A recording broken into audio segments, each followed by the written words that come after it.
Hi అండి. ఈరోజు నేను బూరెలు చేసి చూపిస్తున్నాను. హాఫ్ కేజీ గోధుమ పిండి, 3-4 ఇలాచీలు దంచుకొని పౌడర్లాగా చేసుకొని వేసుకోవాలి. బెల్లము పావు కేజీకి ఎక్కువనే ఉన్నది.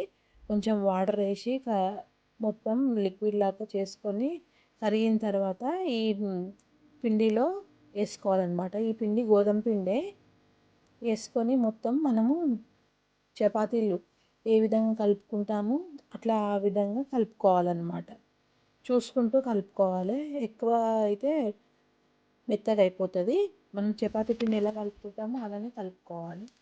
అన్నీ ఆయిల్ పెట్టుకొని మనం చపాతీలు ఏ విధంగా చేసుకుంటామో ఆ విధంగా చేసుకోవాలన్నమాట. చేసుకొని ఇట్లా షార్ప్గా ఉన్నది ఒకటి గ్లాస్ అయినా ఏదైనా సరే గిన్నె అయినా సరే ఒకటి తీసుకొని ఇలా కట్ చేసుకోవాలన్నమాట. మనకి ఏ షేప్ కావాలంటే అట్లా ఆ విధంగా కట్ చేసుకోవాలన్నమాట.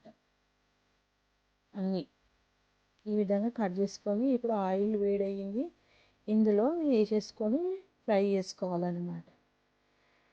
బ్రౌన్ కలర్ వచ్చే వరకు ఫ్రై చేసుకోవాలన్నమాట. మనకి ఎన్ని కావాలంటే అన్నీ చేసుకోవచ్చు.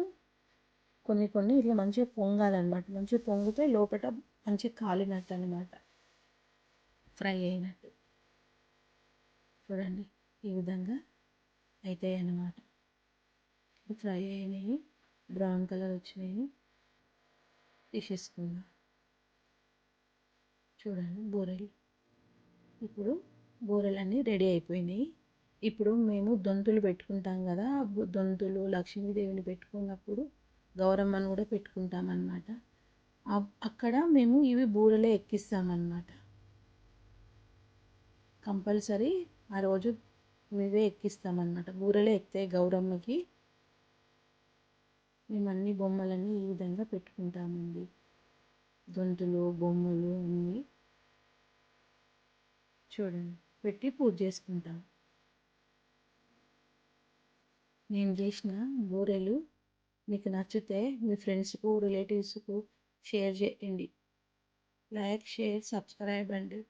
పక్కనున్న